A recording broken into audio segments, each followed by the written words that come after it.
Halo teman-teman, kali ini saya akan sharing lagi tentang tips-tips mudah bagaimana cara kita untuk memulai menulis cerita. Baik cerita fiksi, cerpen, novel, artikel, atau karangan lainnya, bahkan sampai juga menulis buku. Jadi ini adalah tips awal bagi pemula yang bisa diterapkan ketika teman-teman ingin menulis cerita.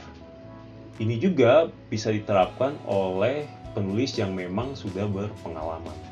Jadi tips ini sudah saya praktikkan sendiri teman-teman ketika saya membuat atau menulis cerita. Oke, tips yang pertama adalah mencatat setiap ide atau gagasan. Biasakan untuk mencatat setiap ide atau gagasan. Jadi, dimanapun, kapanpun, dan dalam kondisi apapun, segeralah mencatat ketika ide terlintas di kepala kita. Teman-teman bisa mencatat menggunakan alat tulis dan media tulis seperti pulpen, pena, buku catatan, dan lain sebagainya. Jika dirasa tidak punya atau tidak sempat membawa, teman-teman bisa menulisnya di media elektronik seperti laptop dan handphone. Jadi di handphone itu kan ada catatan. Jadi teman-teman bisa mencatat di aplikasi catatan, di WhatsApp, Messenger, atau aplikasi lainnya. Jadi tidak ada alasan untuk tidak mencatat ya. Soal kapan memulai menulis, itu balik lagi ke teman-teman masing-masing. Bisa mulai mengembangkan idenya saat sudah ada waktu untuk menulisnya. Intinya, ide cerita tadi sudah kita catat. Tips yang kedua, perbanyak membaca buku dan sumber informasi. Ini yang biasanya sering disepelekan oleh orang-orang.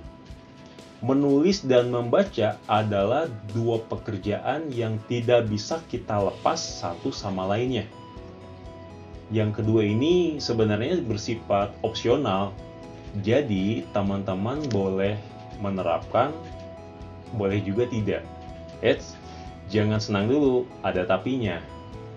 Semakin kita banyak membaca buku atau mencari sumber informasi, baik itu di media cetak ataupun di media elektronik dan internet, nah, pengetahuan dan wawasan kita akan semakin bertambah banyak dan luas.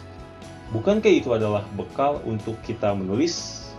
Nah, saat bekal kita banyak, maka tulisan kita pun tentu akan semakin berkualitas, teman-teman. Mendapatkan ide atau informasi nggak melulu harus membaca buku. Terdengar jadul ya, mengharuskan kita harus membaca buku.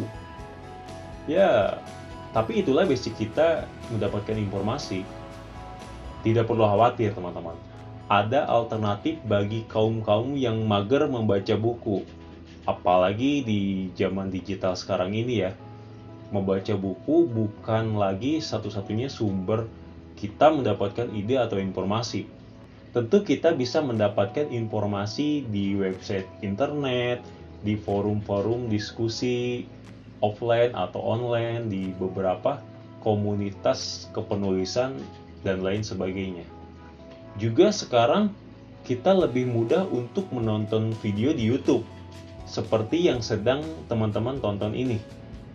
Kini orang-orang banyak membagikan ilmu atau informasi melalui sosial media mereka. Tinggal yang perlu kita perhatikan adalah bijak dalam mendapatkan informasi. Kita sendiri yang lebih paham memporsikan informasi sesuai kebutuhan kita, teman-teman. Oh ya, ada satu lagi. Buat teman-teman yang suka menonton film atau animasi, menonton film adalah salah satu cara menyenangkan buat kita bisa mendapatkan ide untuk membuat cerita. Para pembuat film tentunya menulis atau menciptakan banyak cerita yang luar biasa. Itu akan menjadi kesempatan pembelajaran untuk kita membuat cerita. Karena dalam film pasti ada storytelling yang membuat kita tetap menontonnya dari awal sampai akhir. yang membuat emosi kita seolah-olah menjiwai ketika kita menonton film tersebut. Itulah kenapa menurut saya menonton film atau video lebih menyenangkan dari membaca buku. Ada yang setuju? Oke. Tips yang ketiga adalah praktik dan terus berlatih menulis. Banyak teori-teori dan konsep bagaimana untuk menulis dengan baik dan hebat. Terkadang kita mengharuskan untuk memahami prosedur dalam penulisan, banyak membahas ini itu yang kadang juga bikin kepala kita mumet gitu. Emangnya semua itu nggak penting ya? Tentu penting dong. Namun ada hal yang lebih penting dari itu semua, teman-teman. Menulis itu soal praktik dan terus berlatih. Konsep, yang namanya konsep, prosedur, atau teori itu bisa kita pelajari pelan-pelan dan bertahap. Yang utamanya adalah mempraktikkan menulis, teman-teman. Rasanya kurang afdol. Kita susah payah mempelajari semuanya jika kita tidak memulai menulisnya. Menulis juga soal pembiasaan. Penting untuk latihan menulis untuk kita jadi terbiasa, teman-teman. Jadi awalnya kita menulis itu sebuah tugas, lama-kelamaan jadi terbiasa. Nah, ketika kita sudah terbiasa, menulis itu bukan lagi soal terbiasa, tapi soal kebutuhan.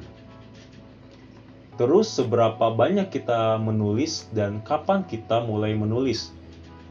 Kita sudah mencatat ide tersebut bisa kita kembangkan dengan memulai menulis. Mulailah menulis apa yang ada di kepala kita. Silahkan menulis di media tulis atau mengetik di media elektronik. Luangkan waktu, cobalah menulis 500 sampai 1000 kata per hari. Kalau tidak sanggup, boleh menulis 100 sampai 500 kata per hari. Jika masih tidak sanggup, tulis seminggu 3 kali. Masih tidak sanggup, seminggu sekali. Masih tidak sanggup juga, sebulan sekali. Kalau sebulan sekali tidak sanggup, lupakan soal menulis, cari pekerjaan yang lain. Intinya, saya tidak terlalu mengatur soal manajemen waktu menulis.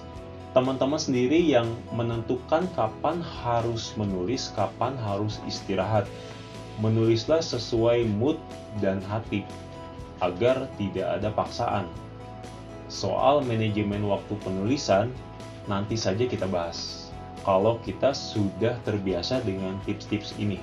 Tips yang keempat adalah belajar dari orang yang berkompeten dalam menulis. Jangan sungkan untuk meminta tolong kepada orang yang berkompeten dalam menulis. Meminta untuk menilai dan mengulas hasil praktik tulisan kita kepada mereka. Anggap saja mereka adalah mentor untuk kita menulis.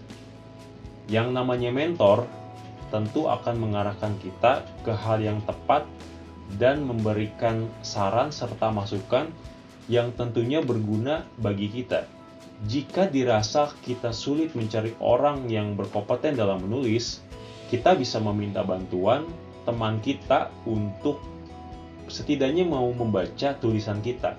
Mereka akan menilai baik atau tidaknya tulisan kita. Jika masih kurang baik, kita perbaiki.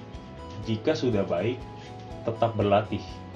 Menulis itu soal praktik dan terus berlatih. Oke, mungkin tips kali ini cukup 4 dulu aja. Sangat sederhana bukan? Ya, meskipun masih banyak orang yang menyepelekannya, itu nggak masalah. Kita kembali ke persepsi masing-masing, teman-teman. Karena menurut saya, setiap penulis tentu punya cara dan tekniknya sendiri soal menulis. Tugas kita mempelajari semua cara dan teknik mereka. Silakan teman-teman memperkaya diri dengan semua itu. Oke, terima kasih teman-teman telah menyimak sampai saat ini. Jika kalian suka, silakan subscribe, like, dan komen. Dan yang paling penting adalah share ke teman-teman kalian agar kita sama-sama belajar. Sebaik-baiknya ilmu adalah mengamalkannya. Oke, semoga bermanfaat. See you di next video tips selanjutnya. Oh ya, jangan lupa kalian menonton cerita-cerita di bawah ini ya. Oke.